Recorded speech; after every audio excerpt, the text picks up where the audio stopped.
Everybody, welcome back to our special episode of FSI DFS Fantasy NFL Picks. I'm your host, Mike Brewer 31.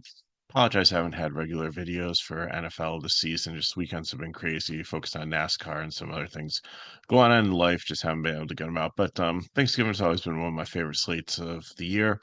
So I want to give you a little bit of help with this, and we'll touch on the Black Friday game. So let's go through game by game, try to give you an idea of who we're looking at here. And I have the showdown cores up for you there.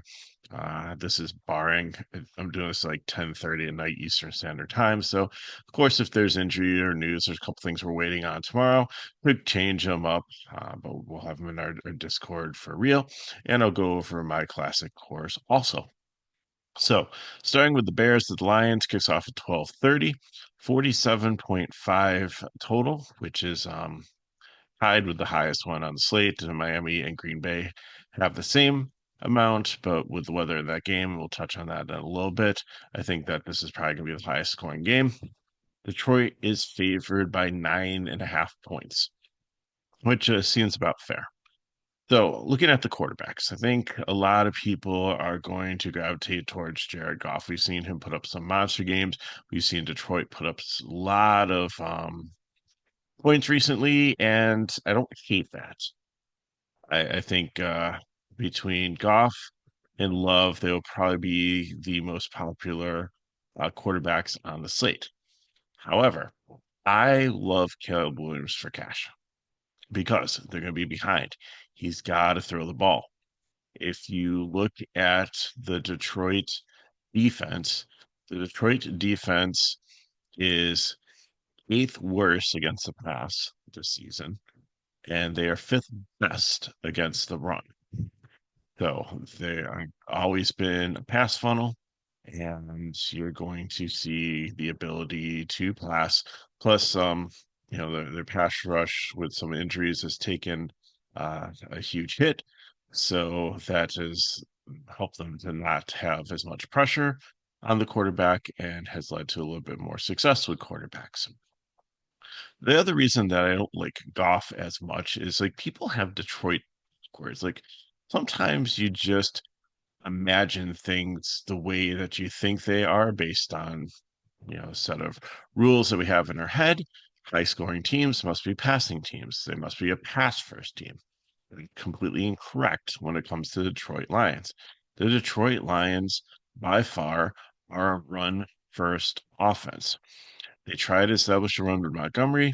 They also mix in Gibbs. If Montgomery is out, then Gibbs is going to be a great play because he's going to be able to get the lion's share of the carries. I'm sure they'll mix some other people in. But looking at pass plays per game, Detroit is fourth worst in the NFL. If I look at rushing plays per game, Detroit is fifth in the NFL for it. So now Detroit does make up for it because their passing yards per game, even though they don't pass that much, they do get a lot of chunk yardage there. It's actually ranks fifth, which is pretty significant. So I'm not saying Goff is a bad play, but I'm saying that I kind of like looking at the running back here for Detroit more than the passing game, especially against this Bears defense. So staying on the Bears side, Williams, like I said, loves the cash quarterback. Allen seems to be coming on strong recently, so I'd probably pair with Allen first. Uh, Moore and Adunze. And Moore's always been good there, but Adunze gives you the upside of like air yardage. So either one of them fine. The one I'm really not looking at is like Cole Kmet because I just don't think that. I think between the trio of Moore, Allen, and Duze, and throw in like Swift out of the backfield, I think that's pretty much where your targets are. Swift to run a little bit. I think it's more of a GPP play. On the Detroit side, like I said, Goff is good, but I would probably like to take Gibbs and Montgomery. If Montgomery is out, then Craig Reynolds might become a cheeky value play there.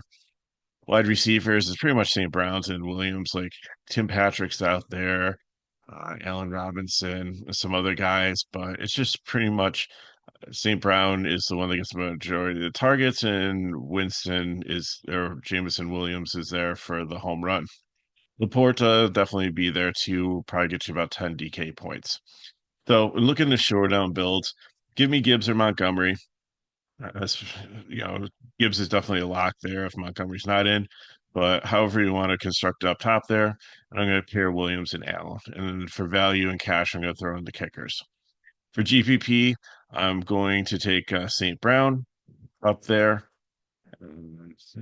pair with Goff, and then Oduze is where I want to go to run it back. And Laporta makes a nice cheap person to put in your stack there also. Next game, the Giants and the Cowboys, 4:30 starts, 37.5 total. It looks to be like a 3.5 point game. Could call this a toilet bowl. Both teams are in bad form, although Giants just got absolutely destroyed last week. The Cowboys actually put up a decent fight against the Washington um, Commanders and won the game. So and Rush doesn't look bad. He's been throwing the ball pretty well. Lamb has been a target. They're going to have Cooks back here. Uh, their tight ends out, so Shoemaker will be making a start. So it, it should be decent game. Like Dallas always does show up for this Thanksgiving game, and there have been a couple like bad losses that they've had. Could this be another one? I don't know. This game could go either way. But I think a majority of the people are just looking at like what some of the ownership percentages are that I don't think anybody's playing Cooper Rush or the Giants quarterback. So they make great GPP plays here. On the Giants side of the ball, Tyrone Tracy has to be a very strong cash play because Dallas is abysmal against the run defense. So I think he's going to have a big day. Devin Singletary, you could also put into the mix. He could be like one of the fringe guy that wins the millionaire maker that they have there against a really bad Dallas defense. If Tracy's not up to it, Singletary, we saw what he did in Buffalo. He can run the ball. He's got some talent and definitely could have a big day there. Wide receiver wise, Neighbors really didn't do much in the first half. And again, we don't know who the Giants quarterback's going to be.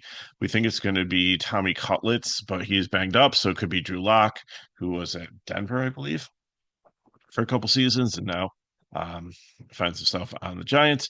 I think they're pretty dead even. I think Neighbors is so talented that they'll figure out how to get him the ball. So I think he's pretty safe. Then you between Slayton and Robinson. Uh, I like Robinson better. Slayton would be probably third there, and Hyatt makes an appearance every so often, but I really can't trust him. I don't mind Theo Johnson, the tight end. I think that he's a solid value play there. Uh, I think almost everybody's going to play Jonnu Smith in Classic at tight end. So there's two tight ends in this game that you could actually double stack, play one in utility and one tight end spot, and open up a lot of salary, maybe make your lineup a little difference. But I don't struggle with Theo Johnson. I think that he's going to be a nice safety outlet for Locke or DeVito, whoever plays quarterback there. And on the Dallas side, like Rush, I think that he's definitely a decent GPP play there.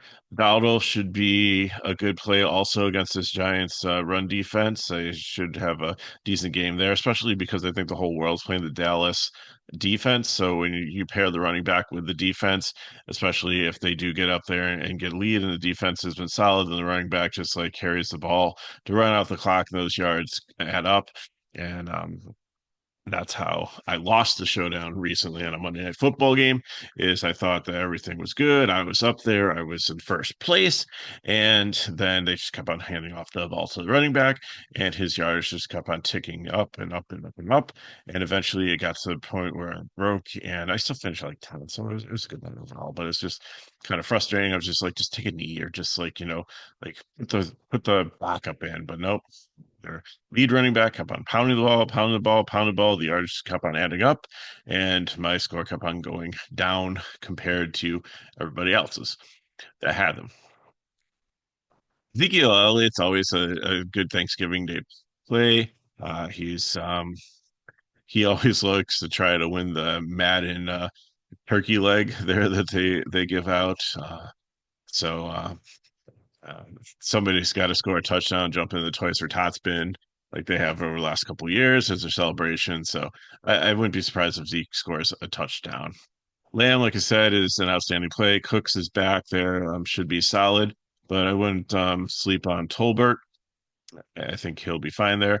This kind of puts Brooks and Turpin down a bit. I'd go probably less than 1% owned and maybe get a couple catches. I mean, again, millionaire maker, if you want to take a shot, that's fine. But I think I'd look at Tolbert because I think people are going to see Cooks back and think like he's not going to have the production. But I think he's really started to uh, come on in the time that Cooks has been out and has proved himself reliable to the offensive coordinator and to the quarterback. So I think he'll definitely be in play there. And like I said, Shoemaker in for the tight end injury is someone also that's really cheap that could be a definitely pass catcher.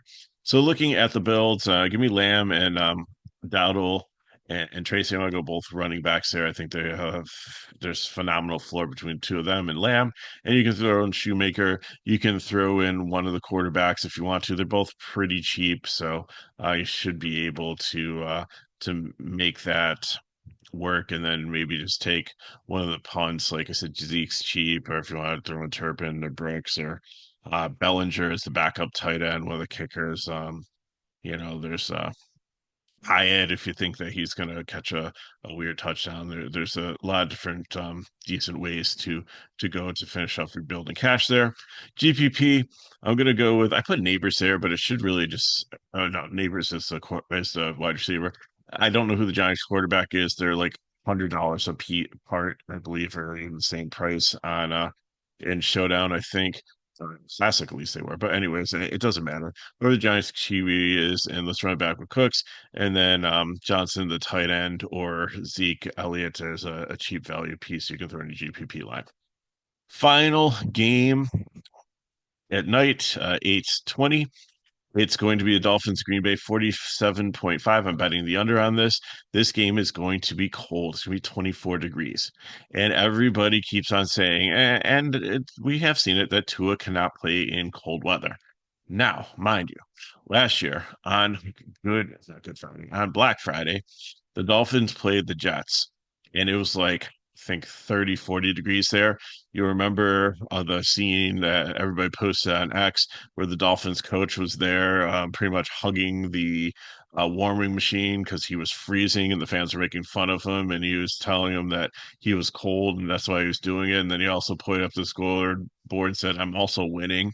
It was a pretty cute moment on the internet there. But anyways, that game was cold. The Dolphins won. Tua looked good. He threw for 243 yards. Uh, he had one touchdown. He had two interceptions. Hill caught the touchdown. Waddle had 114 yards on eight receptions. Hill had 102 yards on nine receptions.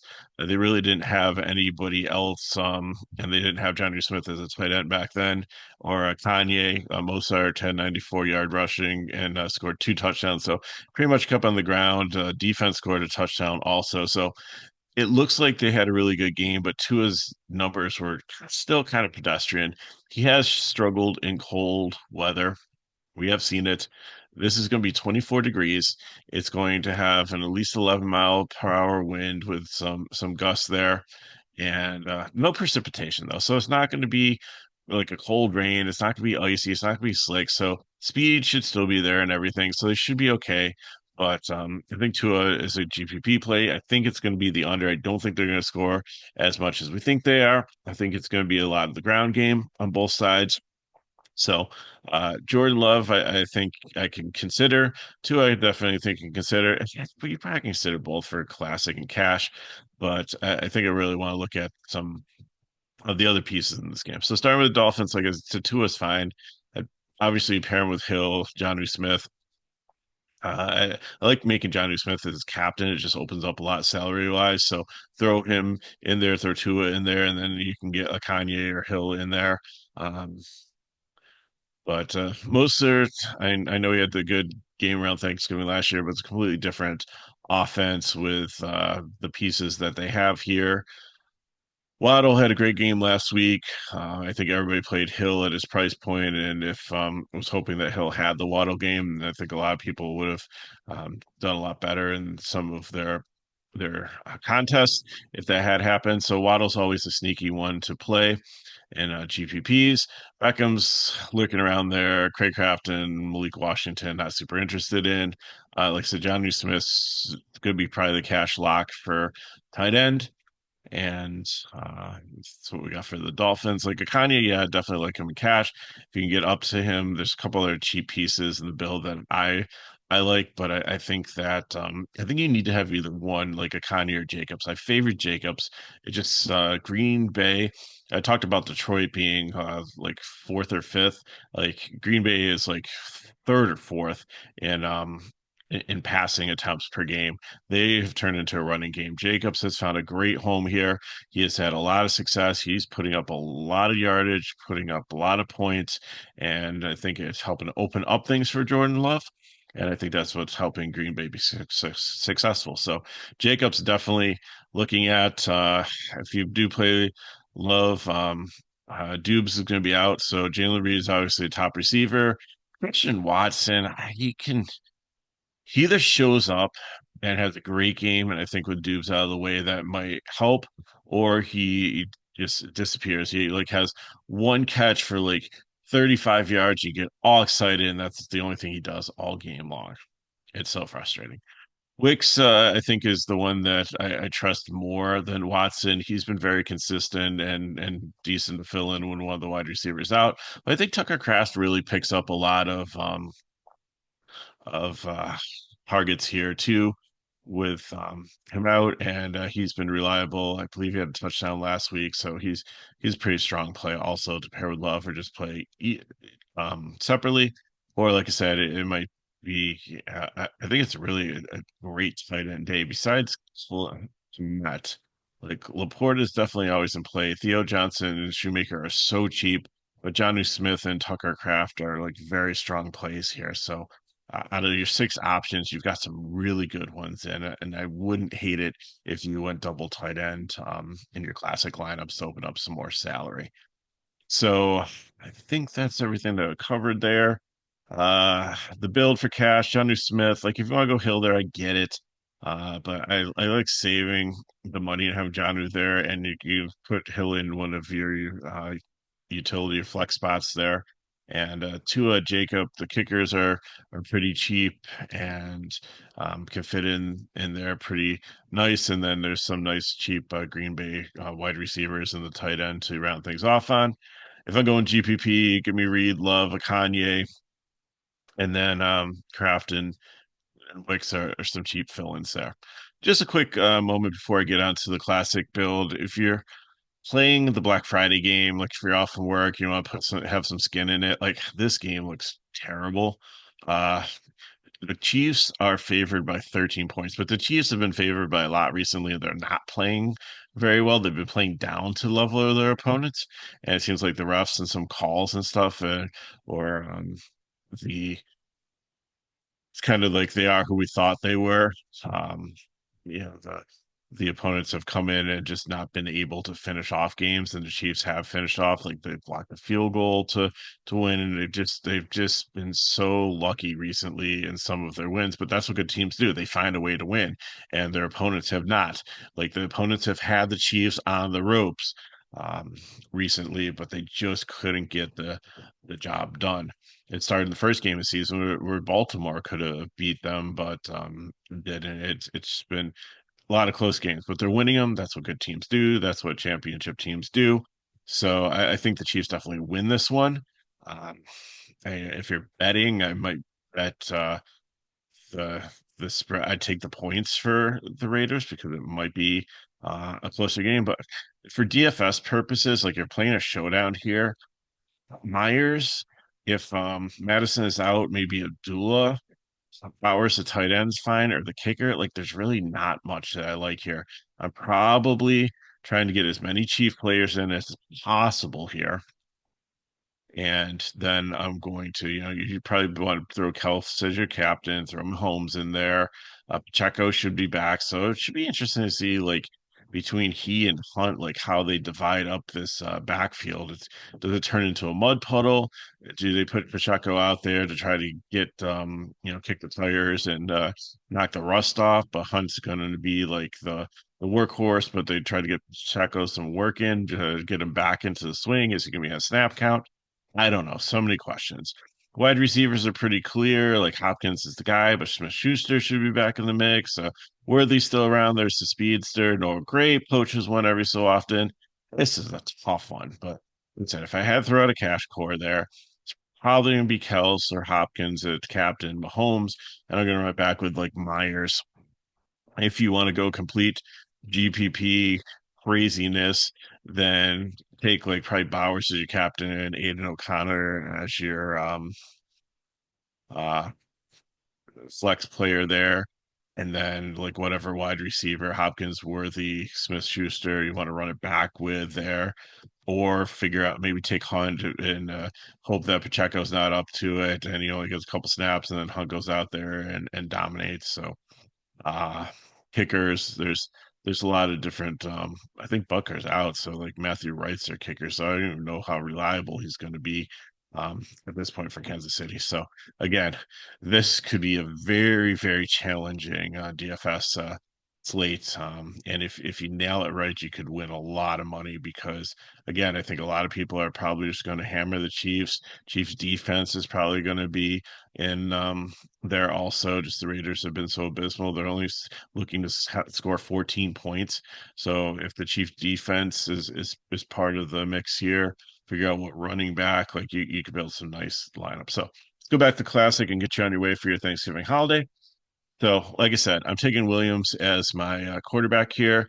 I'm okay with Goff, Tua, Love. I get all those choices. Really want Tracy as the running back here. Rico Dowdle, I think either one in this game, but I'm leaning Tracy here. The Dallas rush defense has just been abysmal. So you can fill in with Dowdle there if you want to, Jacobs or Kanye. If you're not playing one of the ones in your flex, could fit in there too. But I also like Gibbs and Cash if Montgomery's not in. If Montgomery is in, then I think it's like, their normal split there. Lamb's going to be probably the most popular wide receiver. So I think you just got to play him. He and Cooper Rush is just looking for him. The target share, he's probably going to be 40-50% owned. So um, then I think you need a piece to tie in with Williams here. Allen's my favorite. Dunze would be second. Moore would be third. Whatever wide receiver fits your budget after you get everything else plugged in there. And then Johnny Smith is where I want to really go for tight end. But if you're looking to save some money, then Shoemaker is fine there too. And taking the Dallas defense. GPP, I'm taking it's six teams here, 3 games. The least likely quarterback probably to be rostered is going to be whoever starts for the Giants. So throw them in your GPP, and that's going to give you the leverage if it actually works. I'm going Gibbs. I might go Montgomery there too. I might take because I'm taking the Detroit defense.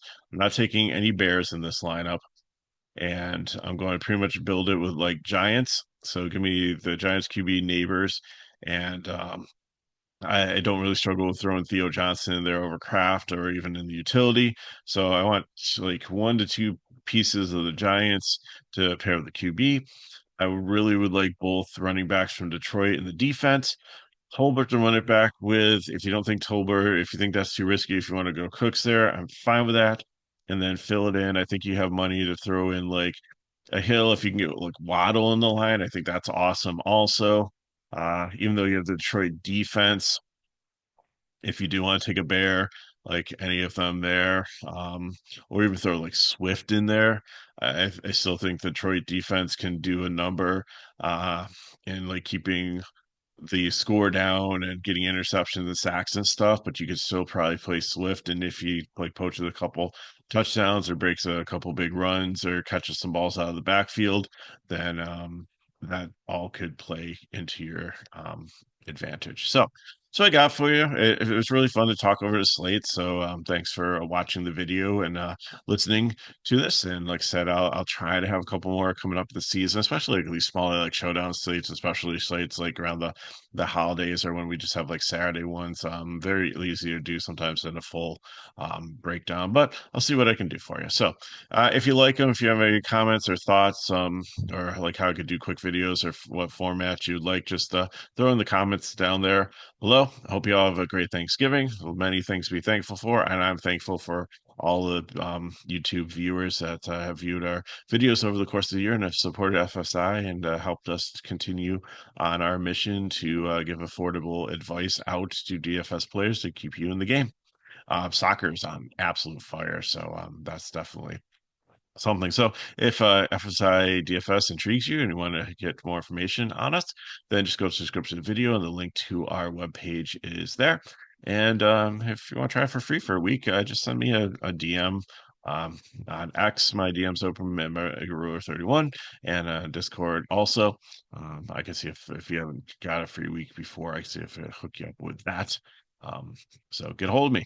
And if these videos help us back, like, subscribe to the channel, and share it with your friends. So thanks for watching. Happy Thanksgiving. Hopefully I'll be back around sometime before Christmas for a couple more videos. So, and I look forward to returning in the spring for baseball and NASCAR. So take care of yourself and your families. Have a safe time. Don't drink and drive.